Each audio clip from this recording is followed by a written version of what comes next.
YouTube world, my name is Nicholas Montez, and you're watching my YouTube channel, The Teenage Movie Critic, and welcome back to another YouTube channel, everybody. I'm so excited to have you all back here again, and in today's video, we're going to be doing a celebration of cinema review for the 16-year anniversary of not only the MCU, but the film that started it all, the one that kicked it off, Iron Man.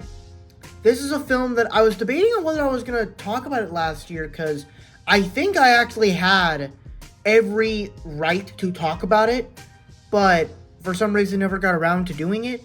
And so, mainly because when I started the Celebration of Cinema review, it started with me talking about Infinity War and Endgame, and I thought that was just going to be a one-time thing, but then I realized there are many other movies that I really want to talk about on this channel that I probably will never get the chance to talk about again. So, in this review, we get to discuss the entirety of what makes Iron Man great, and really how greatly it kicked off this cinematic universe.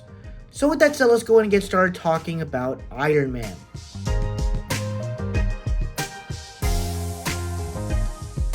And I think the best thing when it comes to great movies are the stories, and really it all comes down to what Jon Favreau, the director of the film, did with this movie.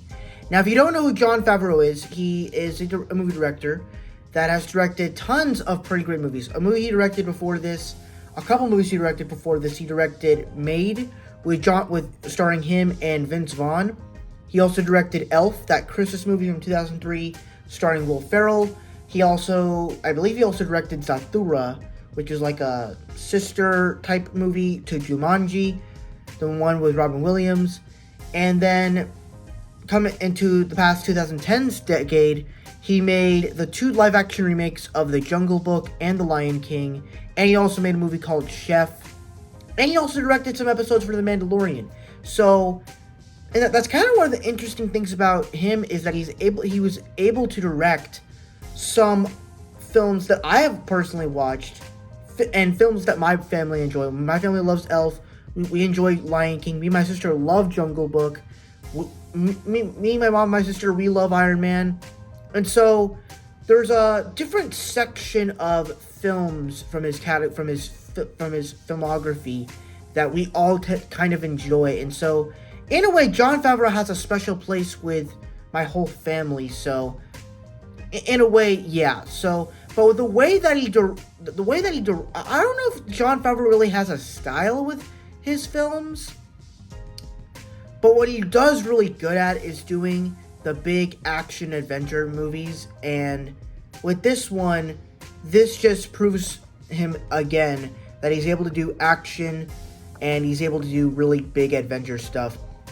And what I love about it, and one of the things I love about the way he did this story, is it's the first film in a cinematic franchise where we have over like 40-50 projects now, and this was the only first project where it didn't have to worry about the restraints of how it's going to matter to other films in the past or in the future. It just gets to lay out the story and tell a story about the great Tony Stark and him becoming Iron Man. And even in the story that we actually get with Tony Stark in this movie, it starts out, in a way, this arc goes by so much to where when you first see him, he is a billionaire playboy philanthropist who is, charismatic. He's great in the lead, and then somehow this thing that happens with him in a cave changes him entirely. And because people used his weapons, he kept making weapons, and now people are using his weapons against him. And he now realizes he has that guilt on him, that it's up to him to make the sacrifice play and to pull the wire, just like in the Avengers, to pull the wire, to sacrifice himself, to save the greater good. And that's an amazing. It's like, especially after you watch Endgame, it's so profound to see of how the story of Iron Man and the origins of this character and the way that you see the character going throughout all those movies just is incredible. But just Jon Favreau was able to capture a great film that had a great cast, a great character, introduction to this universe, and just opened the MCU to a whole new thing. And it was even more great when we got that end credit scene with him and Samuel L. Jackson as Nick Fury talking about I'm Nick Fury and I'm here to talk about the Avenger Initiative. And then Marvel Cinematic Universe was born. So yeah, the story in this movie, just looking back on it, is just great. It's really good.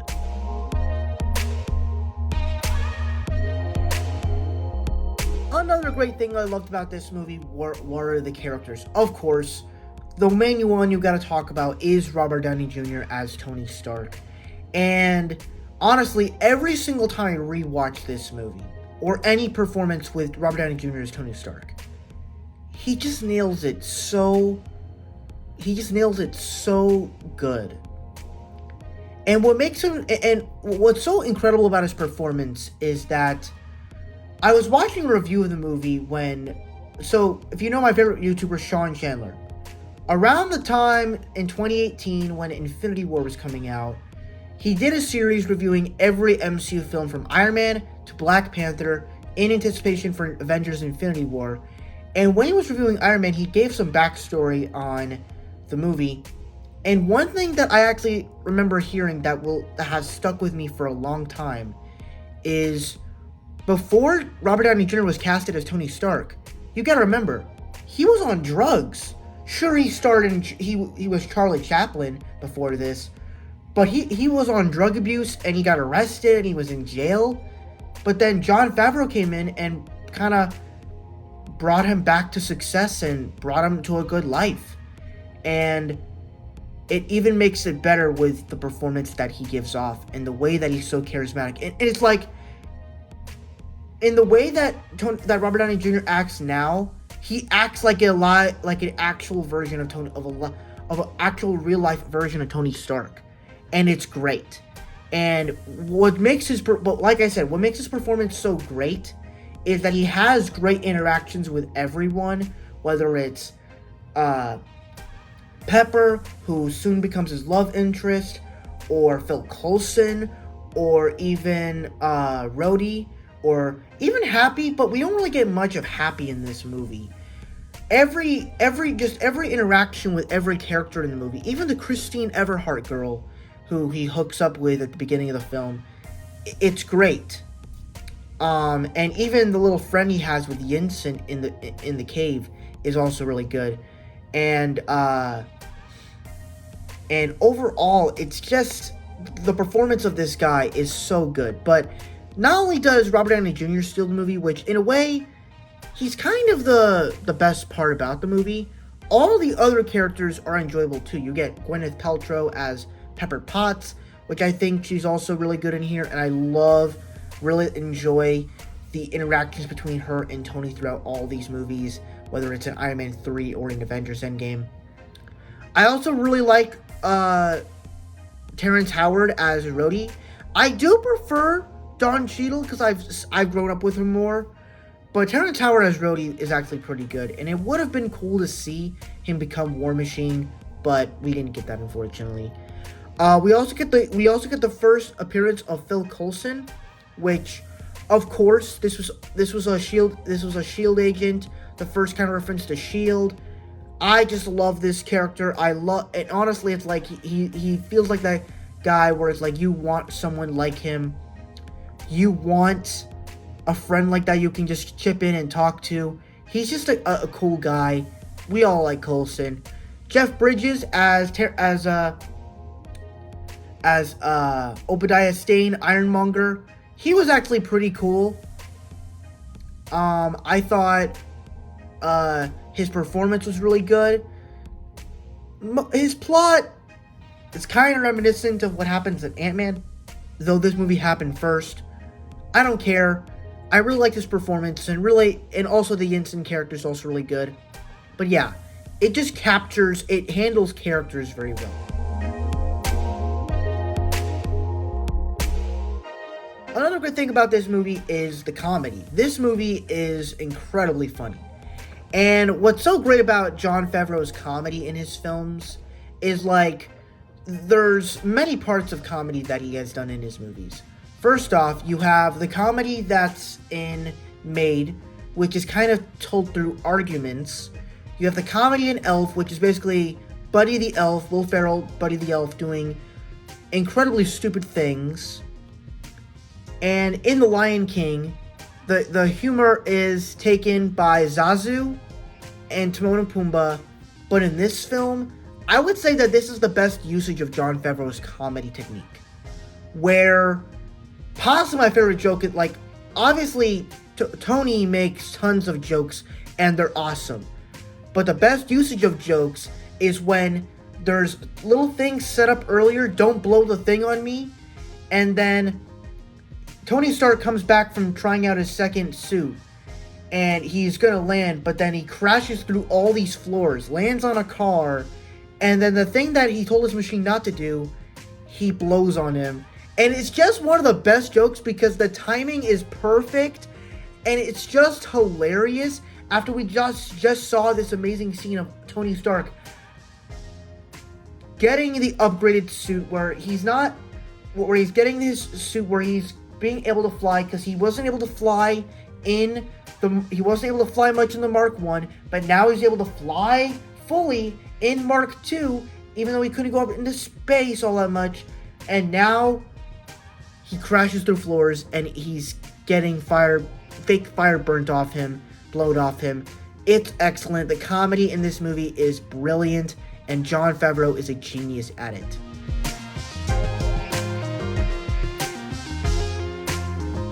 Now, it's kind of interesting because the action in Phase 1 movies there's not many of them in these movies.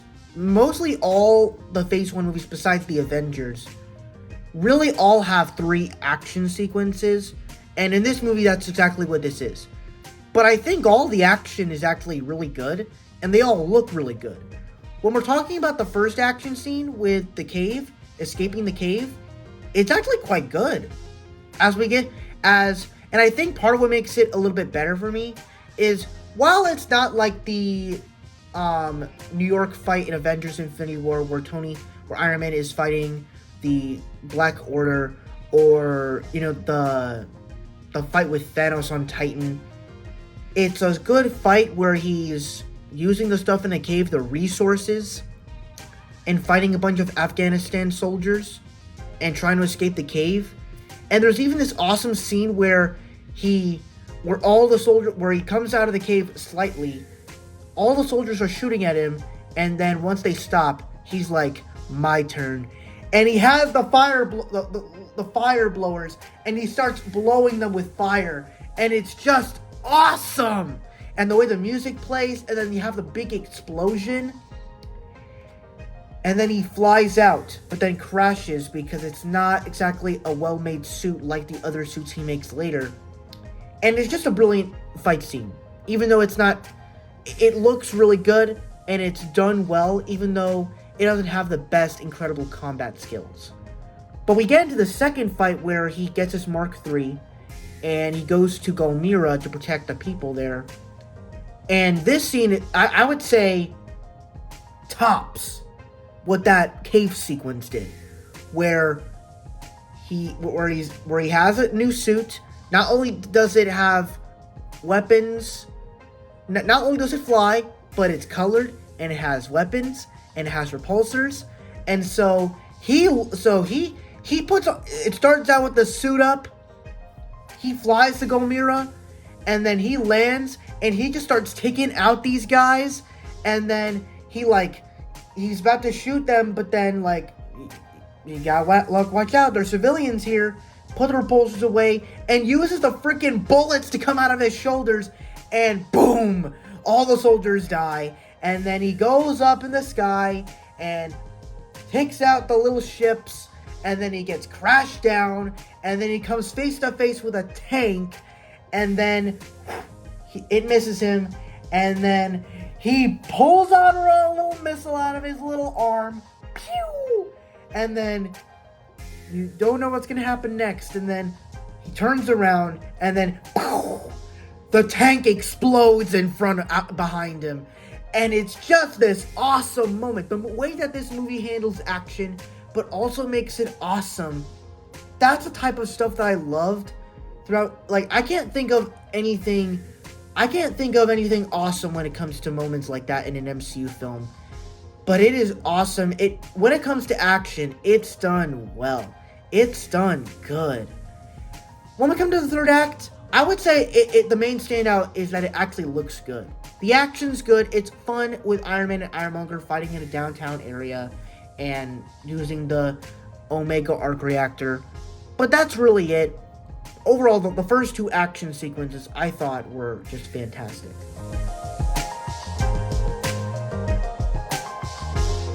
And I guess the final thing we'll talk about here is the soundtrack. I think the soundtrack in this movie is quite great. Of course, you get the opening song with Back in Black. I hit the sack, but I know no right to be back. The news on the news. You get the.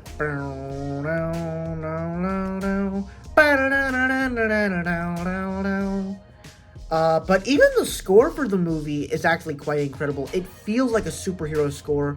While it may not be the most iconic score, it works for the movie, and it is still good. Just because a score isn't like the most notable score of all time doesn't mean that it's not good. It can still be good, and it is quite memorable in my eyes. So that's my thoughts on Iron Man. Happy 16 years anniversary to the MCU and Iron Man. What are your thoughts? And comment down below, what are your thoughts on the first Iron Man movie? And with that being said, thank you guys so much for watching. I hope you enjoyed. Don't forget to like, comment, and subscribe. And I will see you guys in the next video. Bye-bye.